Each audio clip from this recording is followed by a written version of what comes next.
Well, thank you very much. It's a real pleasure to be here and to be part and parcel of this discussion of national networks, data integration, et cetera. I'm very honored to be the director of the National Phenology Network. I work for U.S. Geological Survey, and I joined USGS in 2007 to essentially design, develop, and build, implement this national network. The numbers are a little bit different. We started out with $250,000 base stable support from U.S. Geological Survey and some resources from NSF RCN, and we built it up to about $500,000 base stable support, running at about $1 million a year with external resources, total of $10 million invested so far. Thank you. And what a challenge and what an opportunity to start a brand new national monitoring and science network in 2007 with essentially no resources. Jeff showed that model where you have top down with strong standardization or sort of bottoms up, more loosely organized, and I felt like we're really meet all the characteristics of the top down network framework, but I would call ourselves bottom up. So maybe it is very hybrid. So rather than discussing explicitly the successes, challenges, and lessons learned here, I think I'd like to try to weave them into my talk as I go forward. So what I'd like to do is just start out with why a national phenology network, and maybe just an introduction to some of the applications of how you might use phenological data. I'd like to then shift into the context that we've sort of recently come to as we struggled with, should we try and answer one grand challenge question for phenology, or should we be providing a new data resource for multiple uses and reuse by a variety of different users and stakeholders? We've come to this idea of building capacity for a national network where it can bring people together. It has 4 key components to it, and without them I don't think you could really have a national network with a standardized set of protocols, database, a user interface we call Nature's Notebook for data in, data out, data products. And then I'd like to give a couple of case study collaborations. I'm saying we're building a network by providing capacity, and I'll give two case studies. One where we're working with Fish and Wildlife Service in the National Wildlife Refuge System, and remember we are USGS funded, and so we have to be very careful to provide resources and capacity back to our natural resource manager organizations, and then also the LTAR working closely with the site out at the Jornada with the ARS. So 2 quick examples there. So rather than kind of go into too much detail on the Phenology Network, hopefully most of you have heard a little bit about it. Essentially, our mission is to serve science and society by collecting, organizing, and distributing phenological information and ancillary information to a decision-making and adaptation in variable climates and changing environments. I put the changing environments in there because you don't have to have climate change as a driver for this network. You can use it to understand where to go to see leaves in the fall, for example. We have a very diverse set of stakeholders, research scientists, natural resource managers, et cetera. You might use phenological information to understand the probability of large fires in the western U.S. You might use phenological information to understand patterns of pollen production and allergies in the American public, or you might use it, as we've heard already, to understand changes in carbon dynamics on a continental scale. This is the generalized structure that was envisioned for the Phenology Network when we started out. The idea was to have a set of intensive science sites like ARS and NEON, the ones we've just heard about, where there's process-based research going on. We also have a set of extensive observation sites, and you probably recognize this triangle from CENRS from long ago. It's been around for a long time. Extensive observation sites create a wall-to-wall infrastructure, more than the 60 sites or so of NEON, instead actually spreading out to 10,000 sites across the nation. We can do this by bringing in volunteer and education networks like eBird, which was mentioned by Sally Jewell in her talk during lunch, and then stitch it all together with remote sensing to create a wall-to-wall framework. Well, here's one example of how we're starting to use the data. Essentially, we're taking raw data that come in across the nation and converting it into derived data products. You've heard a lot about that. Very, very similar. We have lots of graphs, Deb, that look just like yours.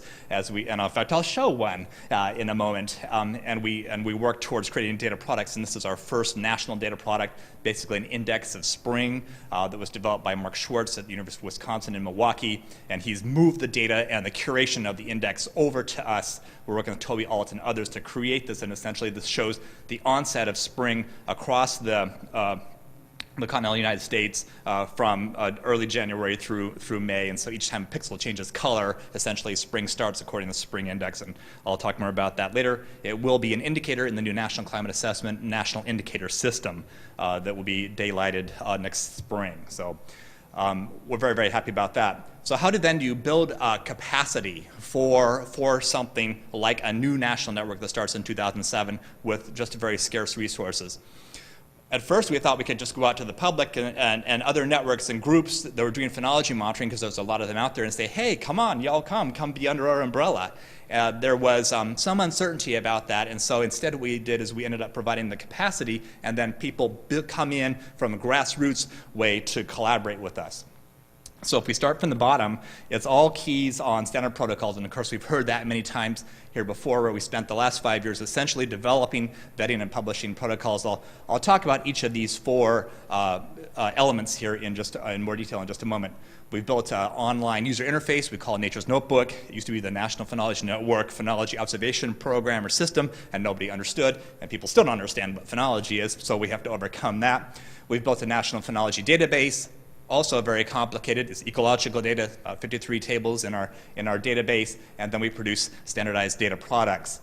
We work with other collaborating organizations like Fish and Wildlife Service or Park Service, who use Nature's Notebook, or NEON or ARS, who don't use Nature's Notebook, but they use the standard protocols, and I'll talk more about that in a minute. So going back to the bottom then of my graph, and I'm going to shoot from the bottom up, we start with standardized protocols. Well, what am I talking about when we talk about standardized protocols, and how do you really create those? For phenology monitoring, we're focusing on in-situ monitoring of organisms at their location at a given time. Therefore, it's very organismally based. We're asking people to track the status of them, i.e. the presence or absence of a particular phenological phase, like leaf out or flowering or migration or reproduction. And we can also ask them to estimate what is the abundance or the intensity of those phenophases. So you can actually get nice ecological data. Again, very, very complicated ecological data. So we've published all that in the form of standardized protocols, broadly vetted, and then published in an international journal of biometeorology. Just recently, there's 74 different phenological functional types that are published.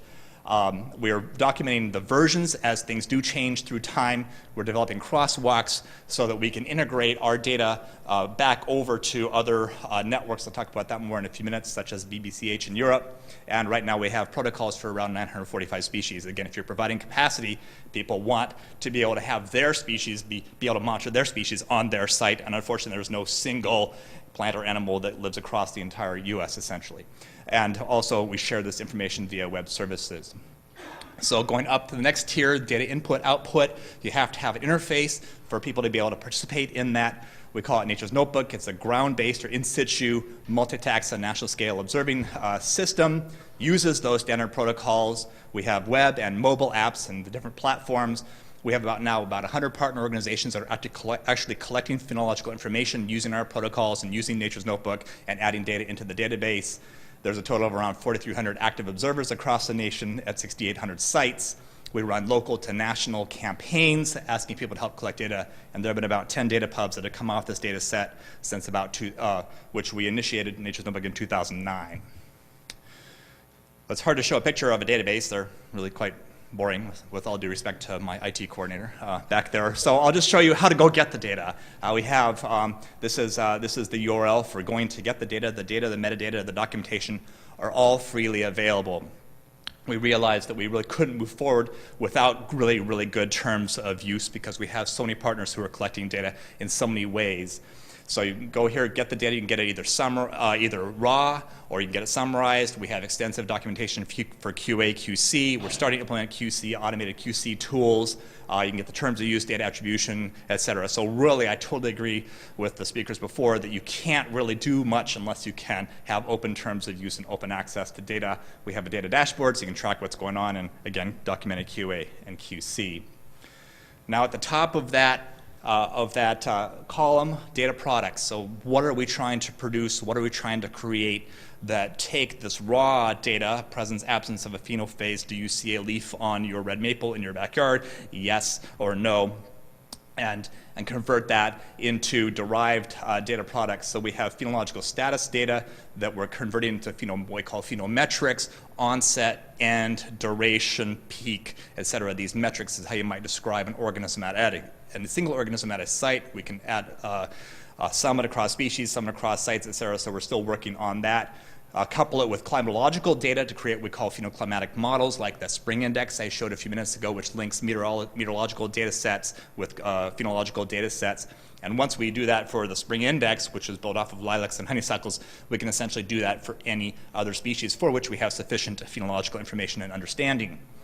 We can then do neat things with it, like create a species sensitivity database to look for changes in synchrony among organisms. We can create gridded maps and data sets that allow us to hindcast back to 1900, as long as we have meteorological data, do nowcasting, what's going on right now and in the near future, and then projections out to 2080.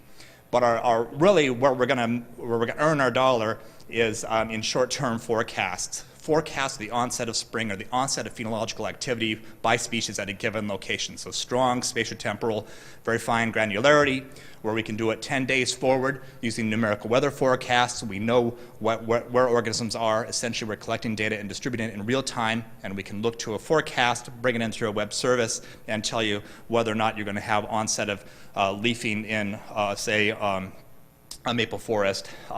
But the real icing on the cake will be the longer term, 1 to 3 month forecasts of the onset of spring and phenological phases once we get a handle on large scale atmospheric circulation patterns and how they affect pools of moisture and temperature on a national scale. So that's what we're working towards, and we're already making a little bit of progress. So we're dependent upon the climatologists, some of you might be in the room, to really kind of hammer out some of the relationships between, say, PDO, NAO, et cetera, and projections at relatively tight spatial scales. So what I've just done is describe the kind of the core capacity in a way. This is what we are. This is what we do. Now I'll just use a few slides, 3 slides and a slide here to describe briefly how we go about bringing in other partners who are wanting to build on our capacity and thus creating a network. That way, I'll start with the Fish and Wildlife Service. Fish and Wildlife Service has actually provided some resources to us in an interagency agreement to create a landing page and in a format friendly to the Fish and Wildlife Service, in particular the refuge system, where you can go to the website. We host the page for them. We built it with them. And if you're a resource manager, you have resource management friendly information here, like strategic habitat conservation or adaptive management. What is phenology? How are the refuges getting involved? Who's doing what, et cetera. This is an example of where we're actually implementing that in the field. This is at Valle de Oro National Wildlife Refuge. It's the first urban wildlife refuge in the southwestern U.S. Over just actually in the town of Albuquerque was an old dairy farm, very important cultural spot, but this is the matrix of federal lands up and down the middle Rio Grande Valley in Albuquerque here. And what they're interested in doing is using our phenology framework, phenology monitoring framework, to place their refuge into a landscape scale context. They're interested in ecosystem restoration. They need to convert the fields. They're going to leave some of it open, but they're right underneath the flyaway for Albuquerque Airport. And they have been told no net increase in birds. So they need to know where are the birds, when are they there, how many are there, so they can comply with that. They're interested in those population dynamics, species interactions on the refuges. Ecosystem services is a big watchword in the federal government right now. And also they want to do stakeholder engagement. So they can use Nature's Notebook to do that. Here's an example of a product that we've developed for them. This is just the phenology of birds from January through December. They're at BDO. They just started monitoring in January. It's a brand new refuge, a variety of different taxa, and these are just showing the incidence or the presence of these organisms on this, so it's kind of like a phenological calendar. Now to talk about how you may not want to use Nature's Notebook for some reason. You'd rather manage your information data collection process yourself, manage the data yourself, and then perhaps share it back to the National Phenology Database via APIs or web services. And that would be a great example we have going on with NEON. NEON is using our plant phenology monitoring protocols for the implementation of plant phenology monitoring across the NEON infrastructure, but they are not using Nature's Notebook, but they are using our standard protocols that we can deliver to them via APIs. I will, though, give an example for ARS, because we're in an LTAR session, or one that's focused on the capacity for LTAR, and show you how we've been working with Don Browning and others at the Jornada site to essentially collect phenological information across a variety of different spatial and temporal scales, from phenology cameras to field observations. This is 2012 through 2014, and you can see here the different granularity and the frequency at which you can get information at these different scales. They're using unmanned aerial vehicles, and here's a couple of images during these times of year, Landsat and MODIS imagery. And so what they're interested therein is understanding patterns of phenology on the landscape scale, perhaps to inform something like Restore New Mexico, where we're looking at patterns in the phenology of mesquite that greens up irregardless of precip, or, say, grama grass. My last slide, as my lights go off here. So networking the networks, just how do we sort of pull all this together? Essentially, in a way, perhaps this was an advertisement, but there are great opportunities to partner if others are interested in partnering with an existing national network like this. You can plug in a number of different ways. You can leverage on our existing partners and our observer core, our army of observers.